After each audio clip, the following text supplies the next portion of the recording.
Regrets and mistakes, that's the title of today's video, because yesterday, watching another team celebrating was not easy. It's never easy to see another team celebrating in a competition where you were participating in. It's annoying, it hurts. Yesterday, to tell you the truth, I watched the first 45 minutes of the game. When it was 0-0 still, I decided to change to do something else, to watch a movie. Because it hurt. Because yes, of course, I have regrets to not try to win, to not win our second Coppa Italia in a row, to have a second year winning, yes, a minor trophy, but still a trophy, because winning helps winning. We know it. I have a lot of regrets, absolutely, because I'm aware that we did a lot of mistakes, and watching Bologna winning was extremely annoying. Congratulations to them, because they totally deserve it. It's nice to see that they are smiling. It's the smaller team that is winning against the bigger team. But honestly, it's annoying. Like also, I have a lot of regrets. And I'm usually not a person that is looking back, but I have a lot of regrets. Probably the first real name that I'm regretting, Dean Huijsen. And hearing the voice of him going to Real Madrid, it's annoying because we made a mistake. We made a huge mistake. I can understand the logic, but we made a huge mistake. And then Antonio Conte, that a lot of Juventini are considering like a mistake, regretting to not have gone for him instead of Thiago Motta. Juventus is regretting. And we'll speak about all of that in today's video. Ciao Juventini of the world. My name is Giuseppe. Welcome back on the channel. Dai, a bit of spirit, a bit of animo. If you want to support me, if you want to give me back that smile, please put a maximum of like on today's video. Don't forget to subscribe to the channel, because now we start. Like Bologna, Milan. I will not give you the recap of the game, also because I didn't watch the second half. I watched the replay. Not a lot of shots on target in the second half. Doye, beautiful goal. Player that is growing and growing and growing. Congratulations. But congratulations to Bologna, not only, also congratulations to Sartori, that built a really beautiful project like he was able to do with Chievo, like he was able to do with Atalanta, and look at what he's doing now with Bologna, because thanks to his project they are winning the Coppa Italia after 51 years. A miracle in a way. Congratulations to Italiano, Juventino. It's always nice to see a Juventino winning, because it's his first trophy that he's winning. That bad aura, that cloud, that negative cloud about his head is gone. He can take that label off of being the one that goes into the final and then that is losing it. So congratulations to him. Also congratulating the fact that he had a lot of courage. Who would have gone to Bologna after the miracle year of last year, qualifying to Champions League? Who would have gone there knowing that he had a lot more games to play with a lot less players? A Calafiori, a Zirkzee, Ferguson injured for the first part of the season. He needed a lot of courage to do it. He accepted it, changing from Fiorentina to Bologna, and he did well at the end. But how massively, and that's where I tell you the mistakes that we did, was it influenced by Thiago Motta, that Coppa Italia competition, and by Juventus by consequence also, because Juventus taking Bologna's coach Thiago Motta opens the door to Italiano going there. Thiago Motta leaving, going to Juve, and then also the mistakes are regrets. Empoli, I still didn't digest that game against Empoli. Thiago Motta mistakes, absolutely yes, because how on earth can you be eliminating quarterfinal against the B team of Empoli in your home? It's still something that I couldn't answer myself. So yes, regrets, absolutely. Yes, mistakes, absolutely. And I'm not happy. On the other side, it's also influenced a lot by a disaster Milan. A Milan that I can again tell you, because I was in Saudi Arabia, I still didn't digest that the only good thing that they did was the Supercoppa in Saudi Arabia, in Riyadh. We gave it away. We handed it over to them. We really handed it over. I regret not winning the game that we were leading 1-0. Could have changed the story of Juve, winning a trophy, giving confidence, giving positivity in a locker room that at that moment needed. We shifted it. We gave it to Milan, that was able to win then that final against Inter. Then disaster Milan. I believe there are 8 in Serie A. At the moment, they are not participating to any European competition. So in a way, it's good, because they are obliged to give everything they have against Roma. A draw would be extremely beautiful. Anyway, let's see this weekend what will happen. But on the other side, if we are totally honest, if we take the big teams, and let's say the first half of the teams, they're on top, we can make a podium. Fiorentina, Milan, Juve, Fiorentina, Milan, or whatever order, but I believe that the flop 3 podium is for these 3 teams. Then I let you put the podium from one, the worst, two, and then the third one, who was the worst one, who was the biggest flop this season, Fiorentina, Milan, or Juve. Anyway, a lot of regrets there. Second topic of the video, Antonio Conte. Juventus is regretting not going for Antonio Conte last summer instead of going for Thiago Motta. This is what Nicolo Schira is reporting. We hear a lot the name of Antonio linked to the Bianconeri, coming back home where he was a captain, where he was a player, where he was a coach, the one that started that positive cycle, that fantastic cycle of 9 Scudetti in a row. He's also regretting, he said it publicly, I regret that I left Juve after the first year. Inexperience, wanting more, wanting too much, being disconnected from reality. I regret that I left Juve. Look, everyone is regretting that. Am I also regretting today? Yes. Knowing what happened this season? Absolutely yes, because Thiago Motta is already not our coach anymore. I believed in Thiago. I wanted Thiago, and I said to the people that told me, Beppe, we need to go for Antonio. I said, no, let's open a project with Thiago Motta. He's the right one. I regret what I said. I regret what I thought, even if I was not the one that took the decision, but I backed it up. Pay attention for Antonio Conte, because a lot of people are sure that he would come back to Juve, that he can come back to Juve. More and more voices are saying that he will leave Napoli, but not sure that he comes to Juve. If we look at the voices, the clan, the entourage, the part, Giuntoli is keen to go for other names, a la Pioli, a la Mancini, with Mancini even more backed up than Pioli, while the clan, the entourage, Chiellini, and also Calvo, but Calvo is not there anymore, or it will not be there in 2 weeks, are more keen to go for Antonio Conte. What I really think that it's annoying, and that's a mistake from our side, is to be divided, because if you are divided on top of management, that's where it all starts. That's where it all starts, like we were divided for Thiago Motta also at Juve. And that's probably also why Juventus today is regretting not going for him. Let's see what the future will tell us. And we go towards another regret, a huge one. I told you in the intro, I'm not someone that is looking at the back.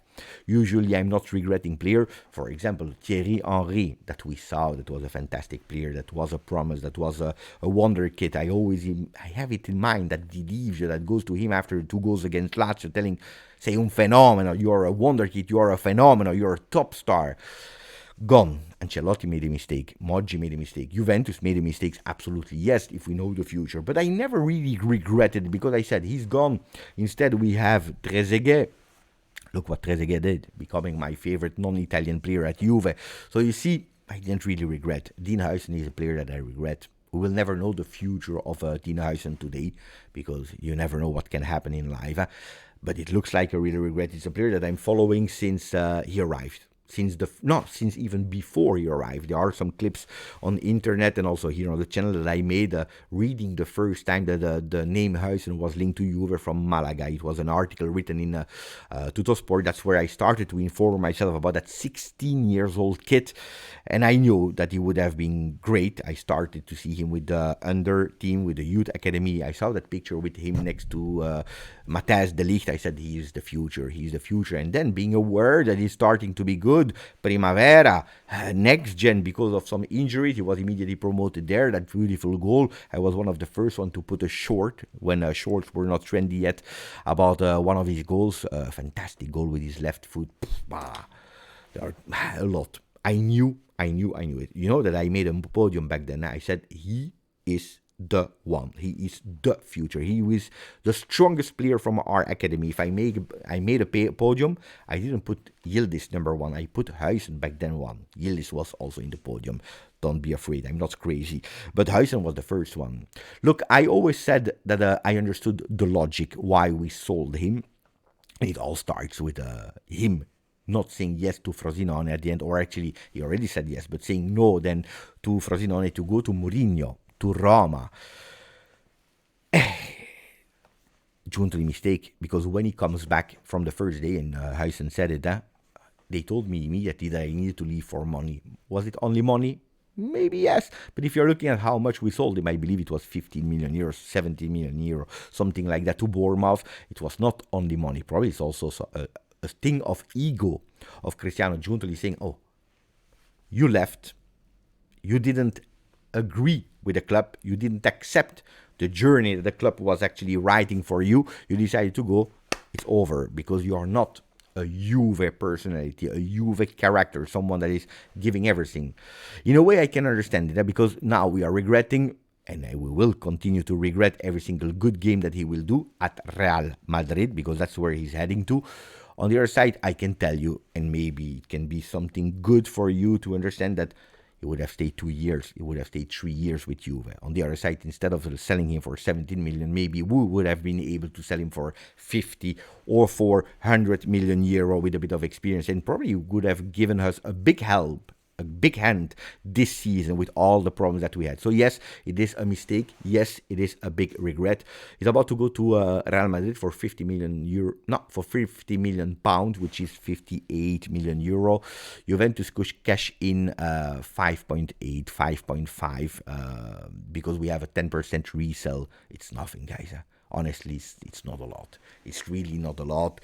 And Dean Huijsen is really, honestly, I have to admit it, a big regret. Can we change the destiny? Maybe a bit like Henry and Trezeguet that came after. Well, maybe we can do it with a new player, Shane van Aarle, that is a center back from the Netherlands, FC Eindhoven. He's born in 2006, so extremely young player. He comes to Juve, already spoke about it. He's already extremely tall, 195, so nearly 2 meters. Can he still continue to grow a bit? It could be, because super young. Contract until 2029. He starts with the next gen, and he knows that there is an open window to also the first team, not immediately, but he knows that he can be called up maybe for the next Coppa Italia, maybe immediately, who knows, for the Club World Cup, even if calma. But Shane van Aarle could be, if he becomes the next big thing, the one that actually makes sure that we forget about Dean Huijsen, even if I continue to say I think it will be a big regret, big, huge regret.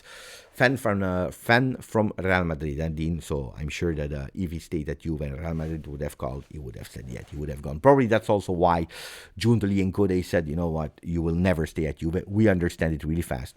Go before it's too late. But anyway, it's a big regret. So Shane van Aarle is the player that can make us forget Dean Huijsen together with Gil Pucce, because that should be the center backs of next season. Regret for Pintus. I regretted a lot of time that we never had Antonio Pintus in our team as a physical coach, as the number one, because a lot of time our problems came from a lot of injuries, not being able to have a team that you say, okay, that's the real word of our team. From all injury, that's the team that we have, and that's what we know that they can do. Yes, of course, I regretted it. On the other side, it's not really a mistake. He came to Juve in 91-92. He's born in Torino. He stayed until 97-98. Then he left before coming back for one season in 2006-2007 with Didier Deschamps. Then he left some clubs in UK before going to Real Madrid. Then he left 1 year with Antonio Conte at Inter. 1 or 2 years, I don't know, before going back to Real Madrid. He's a fantastic one. He's a magician, we could say, or at least he was a magician, because the last 2-3 seasons at Real Madrid has not been really great from a physical point of view, with a lot of injuries. A lot of fans from Real Madrid, they want him gone. Look, Real Madrid, they want to continue with him. Juventus made an offer to bring back Antonio Pintus, that could potentially come back to the city where he lived when he was a kid, where he was born. At the moment, we are waiting for him to take a decision, because if Xavi Alonso will arrive to Real Madrid, probably with their own staff, and probably the position of Pintus will not be the same anymore, but he will be relegated in a smaller position, he would also love to stay at Real Madrid. So I tell you, and that's the biggest one for me, before having regrets, before having and making mistakes, go for someone that really wants to come. If Pintus wants to come to Juve, welcome Pintus, and I'm sure that will give us a help. If he doesn't want to come, then you need to go for something else. You need to go for another one. But it's true, and also Pedula confirmed this, Juventus is on Pintus. De Laurentiis, and that's the last information, would open the door for the very first time to Juve for Osimhen. Until yesterday, he never wanted to. Now he would be keen to open, but he wants to start discussing at 90 million euro. Guys, with all the respect, and you know that it's my favorite choice, Osimhen. I really see him already with the black and white shirt, because I really think that he can do a lot. 90 million euro for a player that has 1 more year of contract is out of this world. That would be a big mistake. that would be a huge mistake. That then in the future we will say we will regret that we spent all that money for one player instead of building the team. 90 million euro, no. In that case, but I told you I prefer much more a Colomani. Colomani that yesterday was there with the new shirt already. I would love to continue to see him with our shirt. Is he the better than Osimhen? I would say no. No. But is he a good player? Is he one of the best options that we have on the transfer market? Absolutely, yes. Juventus is in talks with Paris Saint-Germain. At the moment, not that much because they are focused on a big thing, a really big thing, the Champions League on the 31st of May. But that's a player that Juventus, they want to sit again at the table to try to open again a loan with an option. Where Paris Saint-Germain, they said a loan, yes, but with an obligation. But if you're looking at the numbers of Colomani since he's at Juve, 14 games, 7 goals. He's actually since his arrival at Juve, from all Serie A strikers and player, whatever, he's actually the second one with most goals. The first one is in 15 apps, Retegui with 10 goals. Then you have Orsolini, 6 goals in 11 games. McTominay, that is a midfielder, 6 goals in 14 games. But you see it clearly here. It's a player that at Juve, he started with Thiago Motta, that was the coach. Then he had a moment of a flop of invisibility, that he was not even playing anymore with Tudor before the injury of Vlahovic, and since then he started to bang goals again for a team that is scoring 1 goal a game in average. Well, Colomani 7 goals in 14 apps. Guys, I'm not saying no to that player. I love it. I really love it. You know who is the one that has a lot of regrets as well? Is Pierre Kalulu. Pierre Kalulu, that regrets his reaction for all he said is, look, it was not the way that I wanted to end the season. That's what he wrote yesterday on Instagram. I'm certain and be certain that I will be there on the sideline being the first supporter, the number one supporter of Juve. Let's finish the job together. Forza Juve. And that's a really beautiful message for Kalulu that unfortunately 2 games of he will not be there. But let's support Juventus because we have a really important one. Let's not regret by doing mistake to not qualify to Champions League. Grazie, Forza Juve. Ciao.